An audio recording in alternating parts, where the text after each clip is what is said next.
Bonjour tout le monde, c'est Absolute et encore une fois Disney ou plutôt Lucasfilm se décide à nous sortir un trailer sans prévenir et donc aujourd'hui on se retrouve pour l'analyse et la découverte, enfin semi-découverte parce que je l'ai déjà vu tout à l'heure, vous aurez vu ma réaction, vous allez voir on a des choses à dire, notamment sur la fin et donc comme je vous disais, je m'apprêtais à vous le dire pardon, nous allons parler de The Bad Batch, la dernière saison qui débarquera le 24 février je crois si je ne me trompe pas, nous allons revoir ça de toute façon dans le trailer donc c'est parti.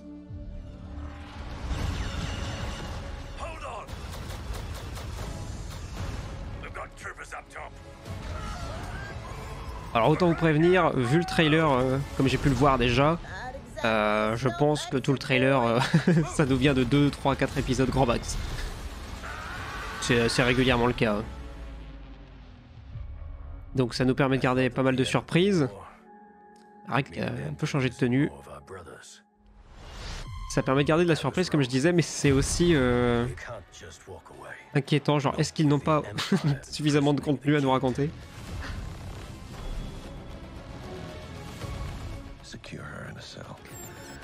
Donc vous allez voir, tout le monde très crescendo, c'est très intéressant, très hypant, et ensuite il y a le what the fuck final.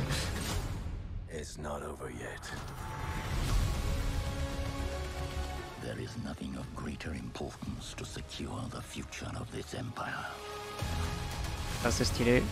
Qui es-tu ?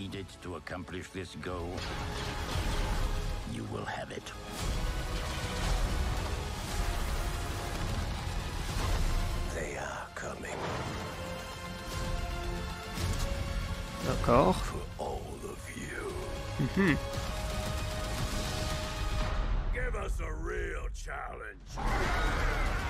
Oh non, ça, vous le sentez venir l'épisode avec les bestioles là où on va se dire vivement la semaine prochaine. Ça c'est stylé lui.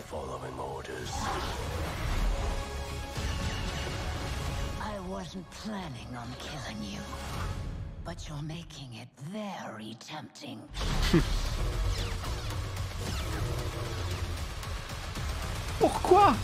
Pourquoi ? Tu es censé être morte. À 3 épisodes le premier jour. Le what the fuck final, c'est ça. Asajj Ventress, qu'est-ce que tu fais là ? Tu es censé être morte dans le roman Dark Disciple. Je l'ai derrière, je crois. Oui, je l'ai derrière. Sombre apprenti en français, un roman notamment sur Quinlan Vos. C'est un arc qui n'est pas arrivé dans The Clone Wars, mais qui aurait dû arriver avant le rachat. Et ça a quand même arrivé en roman. Et à la fin de ce roman, spoiler, du coup Asajj Ventress décédait et se sacrifiait pour justement sauver Quinlan Vos. Pourquoi ? Pourquoi Dave Filoni, qu'est-ce que tu nous as fait encore ? Qu'est-ce qui justifie que tu foutes encore en l'air le travail d'un auteur ou d'une autrice, je sais plus. Pourquoi ?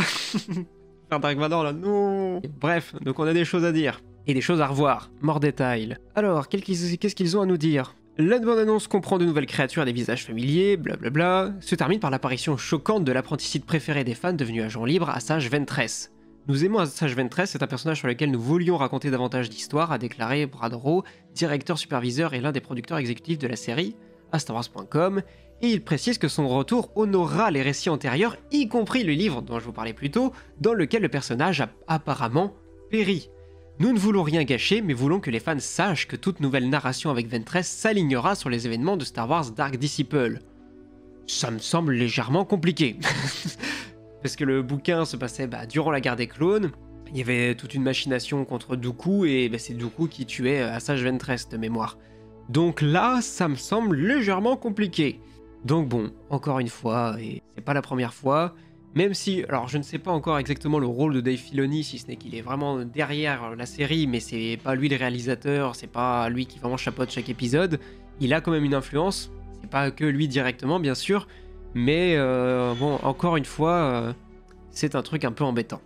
Donc on a le titre des épisodes, premier épisode, Chemin inconnu, Shadow of Tantis, ok, approche différente, le retour, ok, à voir l'épisode 5, épisode 6 et épisode 7 le 13 mars, donc certainement des épisodes qui seront liés, pareil le 3 avril, crise d'identité et point de non-retour, ok, Juggernaut dans la brèche, Flash Track, et la cavalerie est arrivée, évidemment avec la phrase légendaire des Bad Batch, The cavalry has arrived, comme disait Wrecker. The final season. Le plutôt joli, le poster. Il est plutôt joli. Mais revenons maintenant à l'analyse d'images, comme d'habitude, parce qu'il y a pas mal de choses à voir. Et donc, bon, le début, on s'en fiche un peu. Hein. Je vais couper le son. C'est la petite troupe qui est dans un juggernaut et poursuivie par des soldats TK, donc les premières unités de Stormtroopers de l'Empire, avec donc la contrebandière qui vient les aider, ça pas de souci. Donc là, on a une image de Coruscant avec une première espèce de station spatiale qu'on verra ensuite dans Rebels surtout. Donc ça, c'est le vaisseau des troupes de clones rebelles.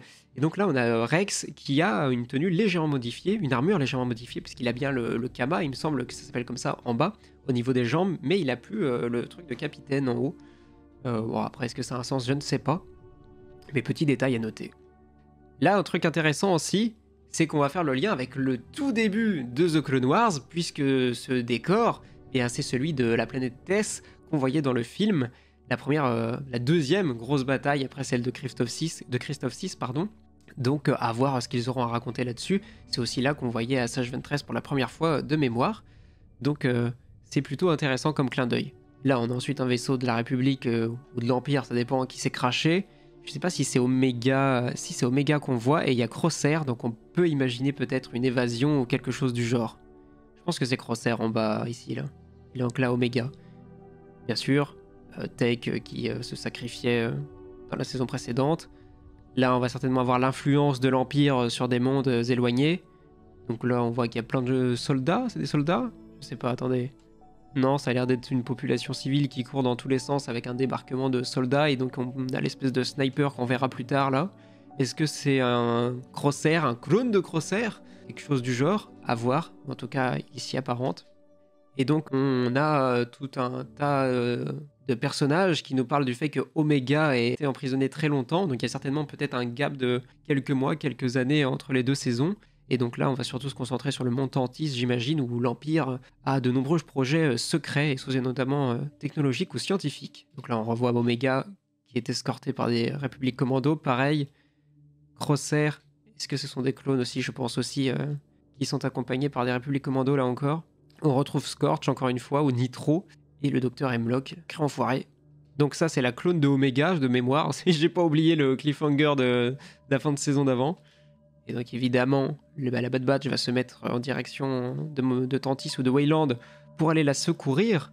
Mais comme on l'a vu plus tôt, est-ce que Crosshair ne va pas réussir à s'évader en compagnie d'Omega? À voir. On retrouve d'ailleurs le vaisseau, le fameux vaisseau qui s'était crashé après. Enfin avant plutôt. Ça aussi un plan très stylé. Certainement l'empereur qui vient visiter les installations du mont Tantis. Donc on a tous les pré-Stormtroopers, la garde de l'empereur, le docteur Hemlock. Est-ce que c'est Scorch encore derrière? Ouais, c'est encore Scorch. Je sais plus quel Kaminoan, mais qui gère le projet, et des gardes royaux. Très très stylé. Ah, attendez. Ah oui, d'accord, c'est des Républiques Commando, enfin Imperial Commando maintenant, qui sont entourés de soldats TK. Et on voit que le projet en cours, en tout cas, est vraiment important pour l'empereur. Donc là, on retrouve le fameux soldat sniper. Est-ce que c'est un clone de Crosshair? En tout cas, la carrure, etc., ça pourrait correspondre. Là, encore une fois, on revoit le vaisseau qui va se crasher. Donc est-ce que c'est Omega et Crosshair qui cherchent à s'évader et qui vont se crasher parce qu'ils se sont fait tirer dessus et donc ils ont juste atterri un peu plus loin? C'est possible. Alors là, on a deux soldats clones, une navette encore qui explose. Est-ce que c'est les troopers de Rex qui font des manigances pour essayer de ralentir les projets de l'Empire? C'est possible. Encore une fois, un commando avec des TK. Le retour de Ming-Na Wen, Fennec Shand, voilà, c'est quand même rare que je me souvienne du nom de l'actrice, mais pas du personnage. Cad Bane, bien sûr. Alors là, est-ce que c'est Gregor? Ça se pourrait. C'est un clone en tout cas.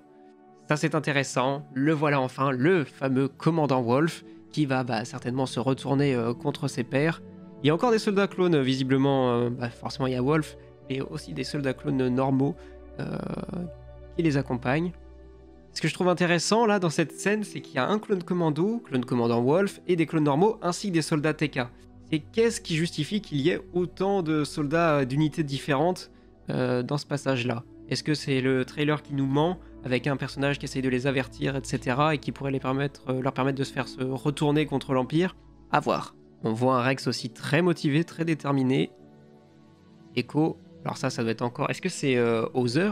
Mais en tout cas, c'est un soldat de chez Rex. On a Omega qui certainement essaye d'atterrir. Ça ressemble au cockpit de la navette dont on a vu qu'elle allait s'écraser. Alors là, Breaker qui dit « Give us a real challenge ». À mon avis, ça sent l'épisode filler, comme on peut le voir ici avec la bestiole. Ça, c'est l'épisode où on attendra la semaine d'après. Et donc là, je pense que c'est Tess, encore une fois, vu l'ambiance très rose, l'environnement très rosé. Là, on a un clone un peu violet, c'est un peu marrant. Est-ce qu'il avait un lien avec Windu? Et je pense que c'est les 2 soldats clones dont je vous parlais plus tôt, là, lorsqu'il y avait une explosion. Donc encore des bestioles, là c'est le Mont Tantis. Ouais, en vrai, je pense qu'on peut quasiment assurer que Omega et Crosshair vont réussir à s'évader, mais leur vaisseau va se faire abattre et ils vont s'écraser un peu plus loin. Je pense que ça, c'est quasiment sûr. Et donc, on a l'apparition d'Asajj Ventress. Bon, je vous ai résumé tout à l'heure. Bon, là, le trailer, il nous mytho complètement, hein, parce que le fond, il est super noir, etc. Enfin, c'est la nuit, et chez eux, c'est orangé. C'est pas du tout la même scène. Donc, à voir dans quelles conditions Asajj Ventress pourra intervenir, et comment ils vont essayer de raccrocher un peu les wagons avec le roman, parce que là, ça me semble assez complexe, cette histoire. Mais en tout cas, c'est à découvrir le 24 février. Non, le 21 février, pardon. Le 21 février, les 3 premiers épisodes. Et ensuite, encore une fois, on a vu la diffusion, c'est au rythme de 1 par semaine à peu près, sauf quelques exceptions, le 13 mars et le 3 avril, pour une fin de diffusion le 1er mai. Donc on peut aussi estimer que s'ils veulent éviter que les séries se chevauchent, si The Acolyte, la prochaine série Star Wars en live action, doit sortir, ça sera certainement au mois de juin, juillet, mais j'y crois pas trop. Peut-être que le 4 mai, pour la journée Star Wars, ils nous réserveront le trailer, mais je pense que c'est ce sur quoi Star Wars devrait tendre cette année. Donc voilà, dites-moi ce que vous avez pensé de ce trailer. Il est assez enthousiasmant. Moi, j'espère vraiment qu'on va retrouver, qu'on va pouvoir observer cette fameuse guerre civile entre l'Empire et les clones. J'espère vraiment qu'on va avoir ça et avec pas trop d'épisodes filler si possible. Donc voilà pour moi. J'ai dit tout ce que j'avais à vous dire. Je vous laisse parler dans les commentaires et j'ai très hâte d'échanger avec vous à ce sujet. Allez, à la prochaine, c'était Absolute et que la force soit avec vous. Ciao!